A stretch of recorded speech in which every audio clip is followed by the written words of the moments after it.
اور آج میں آپ کو بتا دوں تقریباً 90% لوگ بلکہ 95% لوگ غلط وضو بنا رہے ہیں۔ آئیے وضو کیا ہے؟ داہنے ہاتھ پر پانی لیجئے چلو ایسے لوٹا الٹا، اور اس سے پھر آپ اپنے ہاتھوں کو 3 بار دھوئیں گے، اور داہنے ہاتھ کی انگلی کو بائیں ہاتھ کی انگلی میں ایسے ڈالیں گے، پھر یہ ابھی 1 بار ہو گیا، پھر دوبارہ پانی لیجئے، پھر اس کو ایسے ملیے، اور پھر دائیں ہاتھ کی انگلی کو بائیں ہاتھ کے اندر اور بائیں ہاتھ کی انگلیوں کو دائیں ہاتھ کی انگلیوں کے اندر ڈال کے خلال کی، یہ 3 بار۔ اب کیا کرنا ہے؟ پھر 1 چلو پانی لیجئے، آدھا منہ میں اور آدھا ناک میں، اور ناک میں خوب چڑھانا ہے، آدھا منہ میں۔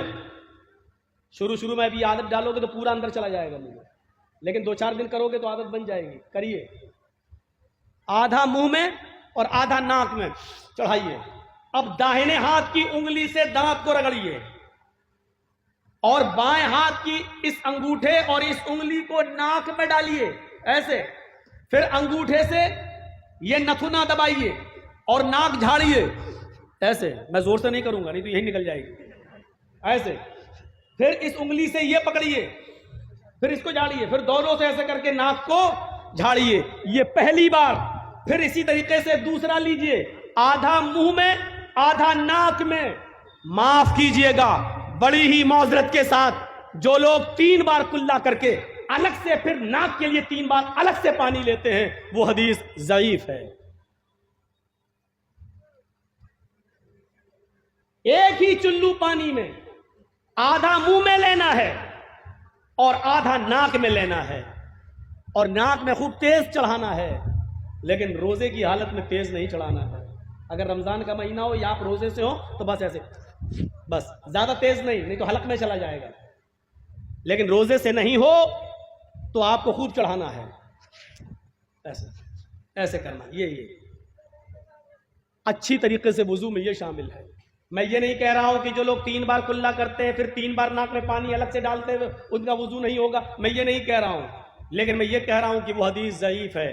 3 بار کلا کرو پھر 3 بار پانی ناک میں الگ سے لو، وہ حدیث ضعیف ہے جس میں آیا ہے۔ لیکن جن حدیثوں میں آیا ہے اللہ کے رسول نے فرمایا کیا؟ وَاسْتَنْشَقَ وَاسْتَنْسَرَ، وہ ایک ہی جملہ ہے، آپ نے 3 بار کلا کی اور ناک میں پانی ڈالا، یہ نہیں کہا کلا کی پھر الگ سے پانی لیا، یہ نہیں۔ بخاری اور مسلم کی حدیثوں میں ہے آپ نے 3 بار کلا کیا اور ناک میں پانی لیا، یعنی ایک ہی چلو میں 3 بار کلا بھی ہوئی اور آدھے چلو کو ناک میں لے گئے۔ یہ حدیث صحیح ہے جو بخاری اور مسلم کی ہے۔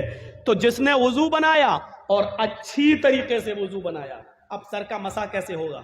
دونوں ہاتھوں کو تر کیجئے اور سر کو ایسے یہاں سے پیشانی کے یہاں سے اپنے دونوں ہاتھوں کو لے جائیے۔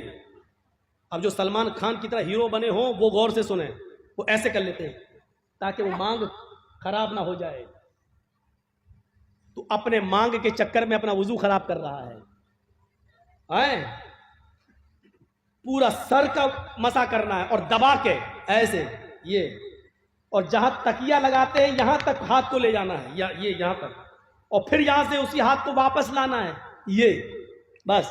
اور پھر اسی انگلی کو، یہ اور یہ دونوں ہاتھ کی، الگ سے پانی لینے کی ضرورت نہیں ہے، انہی دونوں انگلیوں کو اپنے کانوں میں ڈالیں اور اسی طریقے سے کان کے اندر اس کو گھمائیں۔ کان کے اندر راستہ خود بنا ہوا ہے، جب آپ انگلی سے ایسے ایسے کرو گے تو آپ کی انگلیاں کان کا راستہ اپنے آپ تلاش کر لیں گی، اور اس طریقے سے یہاں آئیے اور ان دونوں انگوٹھے اس کو لا کر آپ کو یہ کرنا ہے، یہ ہے کان کا سر کا مسح۔ سر کے مسح کے لیے الگ سے پانی لینے کی جو روایت ہے وہ ضعیف ہے۔ ایک ہی ہاتھ کے پانی سے سر کا بھی مسح کرنا ہے اور کان میں انگلی بھی ڈالنا ہے، چاہے سر کا مسح کرنے کے بعد انگلی میں پانی رہے یا نہ رہے، لیکن انہی انگلیوں کو کانوں میں ڈال کر آپ کو کان کا مسح کرنا ہے اور دونوں انگوٹھے سے کان کے اوپر حصے پر آپ کو گھمانا ہے۔ یہ اچھے وضو میں شامل ہے۔ ما منکم من احد یتوضؤ ہو گئی آپ کی تقریر کامیاب. اس کے بعد میں ایک بھی لفظ نہ بولوں پھر بھی جلسہ کامیاب اگر آپ نے اس پر عمل کر لیا تو. میں نے اسی لیے کہا کہ 95% لوگ غلط وضو بناتے ہیں. جب وضو صحیح نہیں ہوگا تو معاف کیجیے گا نماز بھی صحیح نہیں ہوگی. اور کل سے اب ہم دیکھیں گے کہ کتنے لوگ اب ایسا ابھی یہاں سے جانے کے بعد تو بھول جائیں گے, یاد ہی نہیں رہے گا. ہم جلسہ سننے آتے ہیں کچھ سیکھنے کے لیے اور وہ سیکھنا ہی نہیں چاہتے. پوری تقریر میں کچھ مت سیکھیے, بس آپ اپنا پہلا وضو صحیح بنا لیجئے. بس کل سے جب آپ وضو بنائیں تو صحیح سے وضو بنائیں. تو ما منکم من احد یتوضؤ فیحسن الوضوء, تم لوگوں میں سے جس نے وضو بنایا اور اچھا وضو بنایا اور وضو بنانے کے بعد جس نے یہ دعا پڑھ لی, ثم قال, جس نے یہ دعا پڑھ لی, کون سی دعا؟ اشہد ان لا الہ الا اللہ واشہد ان محمدا عبدہ ورسولہ. بس وضو کے بعد کی اتنی ہی دعا ہے. مسلم شریف کی حدیث کے اندر اتنی ہی دعا ہے. اور لمبی دعا بھی ہے, میں منع نہیں کر رہا ہوں. اس کے بعد بھی الفاظ ہیں اللہم اجعلنی من التوابین واجعلنی من المتطہرین, میں منع نہیں کر رہا ہوں. حسن روایت کے ساتھ امام ترمذی نے اس کو سنن ترمذی کے اندر بیان کیا ہے, اپنی ترمذی کے اندر نقل کیا. وہ حدیث صحیح ہے, میں منع نہیں کر رہا ہوں. پڑھنا جائز ہے, ناجائز نہیں کہہ رہا ہوں میں. لیکن اگر کوئی اتنی لمبی دعا نہیں پڑھتا ہے, صرف اتنی پڑھ لے کافی ہے, کافی ہے. یاد ہونے کے باوجود بھی اگر نہیں پڑھتا اللہم اجعلنی من التوابین واجعلنی من المتطہرین تو کوئی فرق نہیں پڑتا, صرف اتنی دعا پڑھ لے تو کافی ہے. اشہد ان لا الہ الا اللہ واشہد ان محمدا عبدہ ورسولہ, اس لیے کہ مسلم شریف کی حدیث میں وضو کی اتنی ہی دعا آئی ہے. جس نے وضو بنایا اور اچھی طریقے سے وضو بنایا اور وضو بنانے کے بعد پھر یہ دعا پڑھ لی, کامیابی کیسی ملے گی؟ الا فتحت لہ ابواب الجنت الثمانیہ. اللہ کے نبی فرماتے ہیں اس آدمی کے لیے اللہ تعالی جنت کے 8 دروازے کھول دے گا. قیامت کے دن 8 دروازوں پر فرشتے کھڑے ہوں گے اور کہہ رہے ہوں گے اے اللہ کے نیک بندے, تیرے لیے 8 دروازے کھلے ہیں, تو جنت کے جس دروازے سے داخل ہونا چاہے ہو جا, تو جنت کے جس دروازے سے جانا چاہے چلا جا. تیرے لیے جنت کے 8 دروازے کھلے ہوئے ہیں, تو جنت کے جس دروازے سے جانا چاہے چلا جا.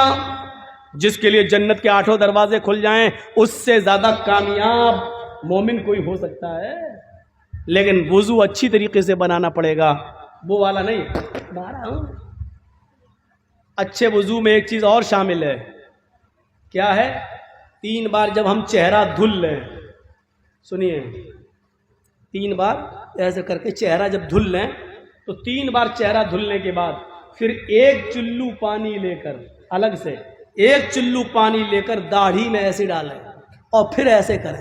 یہ داڑھی کا خلال یہ ایسے الگ سے 1 چلو پانی لے کر 3 بار چہرہ دھلنے کے بعد پھر 1 چلو پانی لے کر داڑھی میں ڈال کے ایسے ایسے یہ داڑھی کا خلال کریں. لیکن داڑھی کا خلال وہ کریں گے جن کی داڑھی ہے.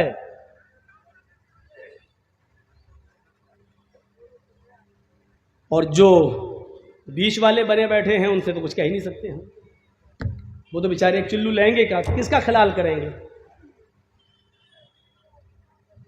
وہ تو پتہ نہیں بیچارے جب رات میں سوتے ہوں گے, بیوی ادھر سو رہی ہے, مرد ادھر سو رہا, بچہ بیچارہ ادھر ہے. اب رات میں اگر بچے کو ماں کے دودھ پینے کی ضرورت پڑ جائے تو بیچارہ ہاتھ مار کے دیکھ رہا تو دونوں کے گال چکنے ہیں. کہیں ایسا نہ ہو کہ وہ باپ ہی کو اماں سمجھ بیٹھے. تو خیر, اب داڑھی کے اوپر ایک مستقل ایک موضوع ہے, وہ کبھی بعد میں بتاؤں گا. وہ مستقل ایک موضوع ہے. داڑھی پہ جاؤں گا تو رات گزرے گی اور پھر جو ہم بولنا چاہتے ہیں وہ بول نہیں پائیں گے. تو ہمیں اور آپ کو یہ بھی سوچنا چاہیے. آج کل ہم دیکھ رہے ہیں, سوشل میڈیا پر بھی دیکھ رہے ہیں اور پورا انڈیا گھوم کے ہم دیکھ رہے ہیں, آج کل داڑھی بھی ایک فیشن نکلی ہوئی ہے. مسلمانوں سے زیادہ غیر مسلم لوگ آج کل داڑھی رکھا رہے ہیں. فیشن ہی صحیح, لیکن مسلمانوں سے زیادہ آج غیر مسلم لوگ داڑھی رکھا رہے ہیں.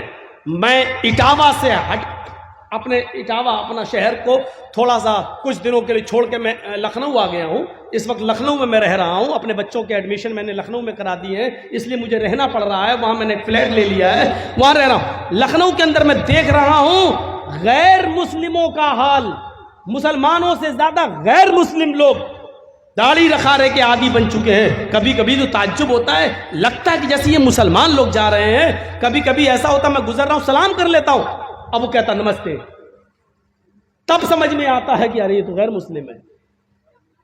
بھائی میں داڑھی دیکھ کر سلام کر رہا ہوں, ایسی داڑھی نہیں ہے, اچھی خاصی بڑی.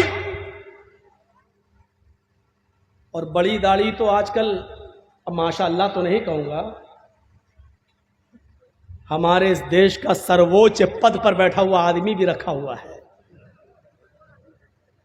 وہ کسی کی بھی نقل کر رہا ہو, لیکن یہاں سے آپ اندازہ تو لگا سکتے ہیں کہ اگر داڑھی کے اندر خوبی نہ ہوتی اور داڑھی میں کمال نہ ہوتا تو اتنا بڑا آدمی اتنی چھوٹی داڑھی کو اتنی بڑی نہیں کرتا. وہ اگر مقصد چاہے دھوکہ دینا ہی ہو, لیکن داڑھی تو بڑی کر ہی رہا ہے. اگرچہ اس کی داڑھی یہ بتا رہی ہے کہ میری داڑھی جیسے جیسے بڑی ہوتی جائے گی میں اتنا ہی بڑا دھوکہ دیتا رہوں گا دیش کو. وہ الگ بات ہے کہ وہ میسج کچھ بھی دے, لیکن داڑھی تو ہے ہی نا. تو اب یہ صورتحال ہو گئی. مسلمانوں عبرت حاصل کرو, عبرت حاصل کرو.